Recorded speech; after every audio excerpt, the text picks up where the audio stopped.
পুজোর বাকি মাত্র কয়েকটা দিন।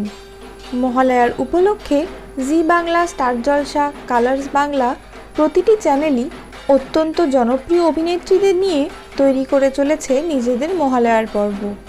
প্রত্যেকটি চ্যানেলই গোপনভাবে শুটিং চালাচ্ছে মহালয়ার।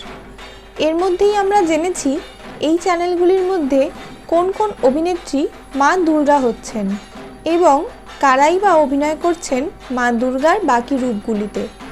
ইতিমধ্যেই আমি আপনাদের জানিয়েছি কালার্স বাংলায় কোন অভিনেত্রীরা মা দুর্গার বাকি রূপে থাকছেন এবং তার আগের ভিডিওতেই আমি জানিয়েছি এই তিনটি চ্যানেলের দুর্গা কে হচ্ছেন। তবে প্রতি বছর মা দুর্গার প্রতিটি রূপের চেয়ে বেশি মন কাড়ে পার্বতী রূপটি। মহিষাসুর মর্দিনীর পর শিব পার্বতী রূপের প্রতি বেশি আগ্রহী থাকি আমরা।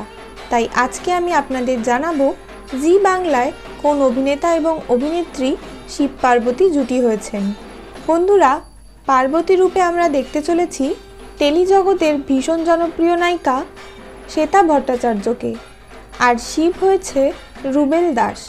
অর্থাৎ শিব পার্বতী জুটি হিসেবে আমরা দেখতে পাবো যমুনা ঢাকি ধারাবাহিকের নায়ক নায়িকাকে। বন্ধুরা, আপনারা মহালয়ার জন্য ঠিক কতটা এক্সাইটেড আমায় কমেন্ট করে অবশ্যই জানান। ভিডিওটা ভালো লাগলে একটা লাইক করে দিন, আর বিনোদন জগতের সব রকম গল্প পেতে এক্ষুনি সাবস্ক্রাইব করে নিন টলি টেলস চ্যানেলটিকে। দেখা হচ্ছে আবার পরের ভিডিওতে। ধন্যবাদ।